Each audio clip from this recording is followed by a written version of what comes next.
मेरे नमस्कार, आप तमाम लोगों का स्वागत है दी वैशाली एक्सप्रेस में। आज विपक्षी एकताओं का दौर चलता है। एक तरफ बीजेपी, तो एक तरफ कांग्रेस, एक तरफ दिल्ली में बैठक हो रही है तो एक तरफ बेंगलोर में। क्या एक तरफ 36 पार्टियां तो एक तरफ 26 पार्टियां। क्या हो गया है इस देश में?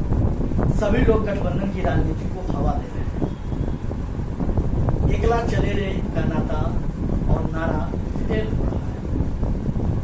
आज सबसे बड़ी बात कांग्रेस का, और इस बैठक में नाम दिया गया विपक्षी पार्टियों का गठबंधन का इंडिया। जी हाँ, इंडिया। अब आप पूछेगा कि इंडिया जो नाम दिया गया ये कांग्रेस, राजद, जदयू, पीडीपी, सपा, तमाम डीएमके, उद्धव ठाकरे का जो पार्टी है, यूपीटी, तमाम जो पार्टी है, इन्होंने अपने गठबंधन का नाम दिया है इंडिया।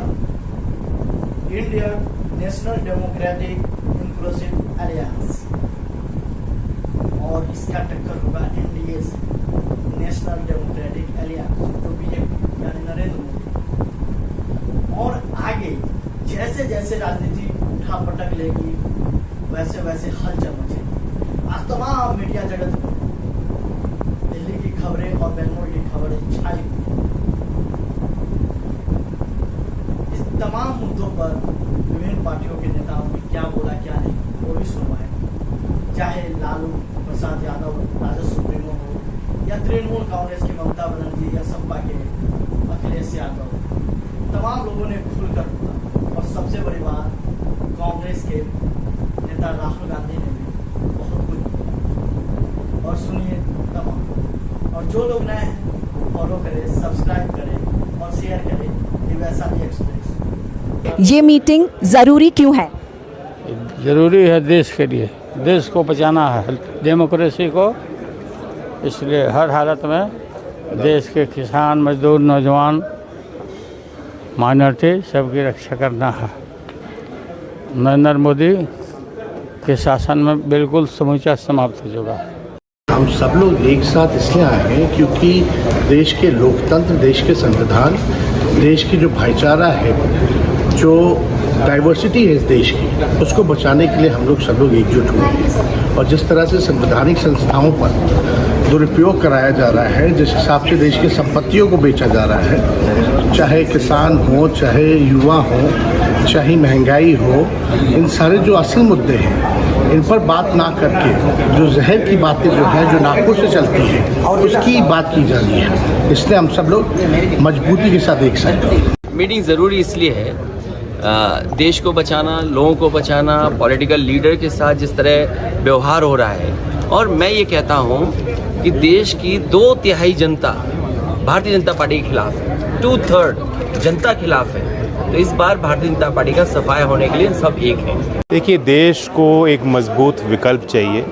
आज हम लोग विपक्ष में हैं, लेकिन जो विपक्षी पार्टी है उसमें इतने अनुभवी नेता हैं। अगर आज हम तय करें, साथ मिलकर काम करें, जनता के मुद्दों को साथ लेकर चलें, जनता के बीच जाएं, संघर्ष करें, कोई कारण नहीं है कि 2024 में एक पलटी मिलेगी और एक अच्छी सरकार जो जन सहयोगी कार्य करे, संविधान को माने, देश के सबसे गरीब और कमज़ोर वर्गों को मुख्यधारा में लाने के लिए काम करे, ऐसी सरकार हमें मिल सकती है। जिस तरह से एक के बाद एक जो हमारी संवैधानिक संस्थाएं हैं उनको घेरा जा रहा है। 9 साल देश की जनता ने एक सरकार को भरपूर ताकत देकर देखा, बहुमत की सरकार है, वो इंडिया को रीइमेजिन कर रहे हैं। न्यू इंडिया का उन्होंने स्लोगन दिया है, जिस न्यू इंडिया में लोकतंत्र कम, भीड़ तंत्र ज़्यादा दिखता है। मॉब बनते हैं, कोई अनुसूचित जाति के व्यक्ति को, कहीं मुसलमान को, कहीं आदिवासी को घेर के मारा जाता है, और अन्याय सहने के बाद भी पीड़ितों को न्याय नहीं मिल रहा। तो इसलिए ज़रूरी है कि एक डेमोक्रेटिक सरकार जो देश के संवैधानिक मूल्यों को मानती हो और उन्हीं को आगे बढ़ाने के लिए, देश को मजबूत करने के लिए कार्य करे। देश की रक्षा नीति को कमज़ोर किया गया, देश की अर्थव्यवस्था चरमरा चुकी है, देश में जो कमेरा वर्ग है, जो किसान वर्ग है, जो मज़दूर वर्ग है, आज उनके जीवन में 2 जून की रोटी उनको मिलना इज्जत और सम्मान मिलना, उनका भविष्य उज्जवल होना कितना दुश्वार उनके लिए हो चुका है। तो उन्हीं के लिए हम लोग काम करते आए हैं। आज एक समन्वय बनेगा, चर्चाएं होंगी और इससे रास्ता निकलेगा। I think it is important because Mr. Narendra Modi got a chance to rule the country for the last 10 years and he has made a complete mess of almost every sector in the country. He has created so much of hatred amongst the people. The economy is in shambles. There is so much of inflation. There is so much of unemployment in all sectors. So now I think it's a time that people of this country want to get rid of him. So everyone needs to come together and I think this is a good meeting. This is a fruitful meeting, and it's a constructive decision to be taken. All the agenda is very fruitful. Let us discuss it today, and if the outcome today what we discussed, after that the outcome may be the good for the people of this country. हर चीज़ की दो पहलू होते हैं, negative and positive.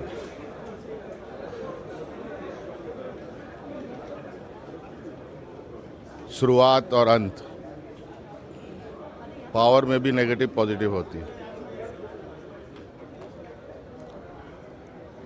और आज जो देश की हालात है और उस परिप्रेक्ष्य में भी दो समूह, एक सत्ता पक्ष एक विपक्ष रहता है।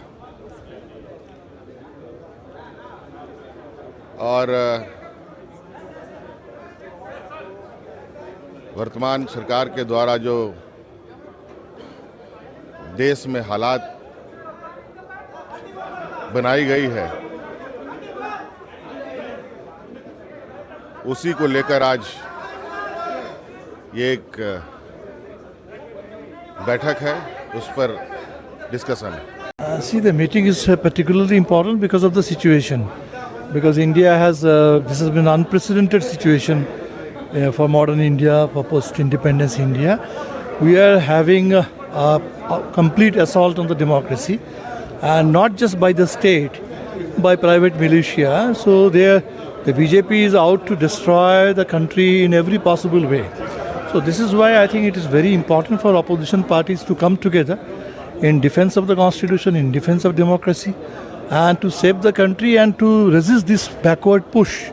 We are being pushed backward, and I think this is a good. We had a first meeting in Patna. This is the second meeting, and I think the message is going out. And probably from this meeting, we can send out a stronger message to the people, inspire greater kind of popular mobilization and confidence. And the next election will have to be like a big mass movement to save India. This meeting is a continuation of the process that was started in Patna a few weeks ago.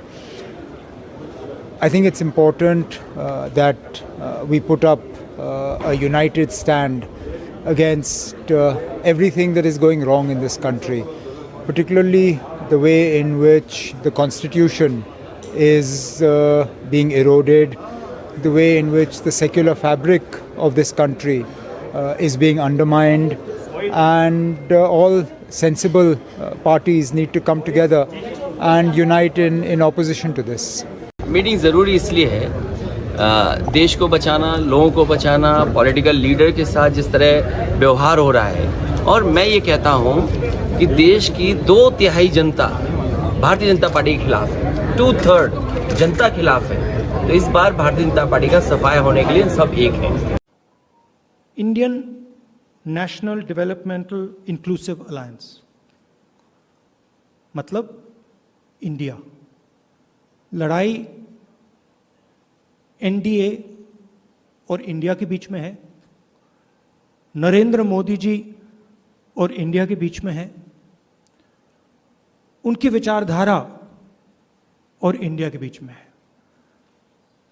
आप जानते हो, जब भी कोई हिंदुस्तान के सामने खड़ा होता है, इंडिया के सामने खड़ा होता है, तो जीत किसकी होती है, कहने की ज़रूरत भी नहीं है।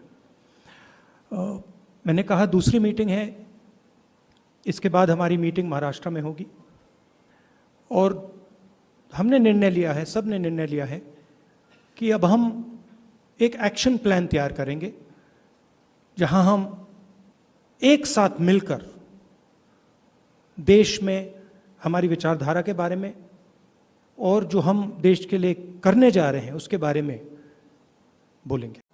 लड़ाई बीजेपी की विचारधारा, उनकी सोच के खिलाफ है। वो देश पर आक्रमण कर रहे हैं, बेरोजगारी फैल रही है, देश का पूरा धन चुने हुए लोगों के हाथ में जा रहा है। और इसलिए जब हम डिस्कशन कर रहे थे, हमने अपने आप से सवाल पूछा, लड़ाई किसके बीच में है? ये लड़ाई ऑपोजिशन और बीजेपी के बीच में लड़ाई नहीं है। देश की आवाज को दबाया और कुचला जा रहा है। ये देश की आवाज के लिए लड़ाई है और इसीलिए ये नाम चुना गया, Indian national developmental inclusive alliance, मतलब इंडिया। लड़ाई साथियों, आजादी के 75 वर्षों में हमारा भारत कहीं से कहीं पहुंच सकता था, और ये मैं बहुत जिम्मेवारी से कह रहा हूं, कहीं से कहीं पहुंच सकता था। हम भारतीयों के सामर्थ्य में कभी कोई कमी नहीं रही है, लेकिन सामान्य भारतीय के इस सामर्थ्य के साथ हमेशा भ्रष्टाचारी और परिवारवादी पार्टियों ने अन्याय किया। आज देश के लोग 2024 चुनाव में फिर एक बार हमारी सरकार वापस लाने का मन बना चुके हैं, निर्णय ले चुके हैं। ऐसे में भारत की बदहाली के जिम्मेदार कुछ लोग अपनी दुकान खोलकर बैठ गए हैं। इन्हें देखकर मुझे एक कविता की कुछ पंक्तियां याद आती हैं। एक कवि महाशय ने अवधी में लिखा था, ये अवधी भाषा में लिखी गई कविता है।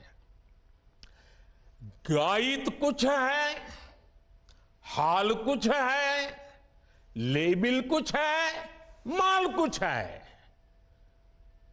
24 के लिए 26 होने वाले राजनीतिक दलों पर यह बड़ा फिट बैठता है। गायित कुछ है, हाल कुछ है, लेबिल कुछ है और माल कुछ है। यानी गाना कोई और गाया जा रहा है, जबकि सच्चाई कुछ और है।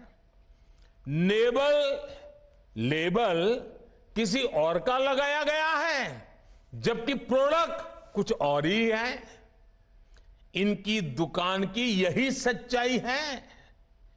इनकी दुकान पर 2 चीजों की गारंटी मिलती है। एक तो ये अपनी दुकान पर जातिवाद का जहर बेचते हैं, और दूसरा ये लोग असीमित भ्रष्टाचार करते हैं। आजकल ये लोग बेंगलुरु में जुटे हैं। एक जमाने में एक गाना बहुत मशहूर था, मुझे तो पूरा याद नहीं है, लेकिन मुझे याद आ रहा है। एक चेहरे पर कई चेहरे लगा लेते हैं लोग, एक चेहरे पर कई चेहरे लगा लेते हैं लोग। आप देखिए ये लोग कितने चेहरे लगाकर बैठे हैं। जब ये लोग कैमरे के सामने एक फ्रेम में आ जाते हैं तो पहला विचार देश के सामने क्या आता है? पहला विचार देश के लोगों के मन में यही आता है, पूरा फ्रेम देख करके देशवासी यही बोल उठता है, लाखों करोड़ों रुपए का भ्रष्टाचार।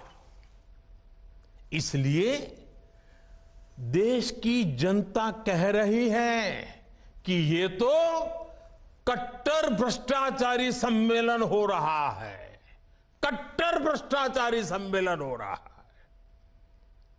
ये लोग गा कुछ और रहे हैं, हाल कुछ और है, इन्होंने लेबल कुछ और लगाया हुआ है, माल कुछ और है।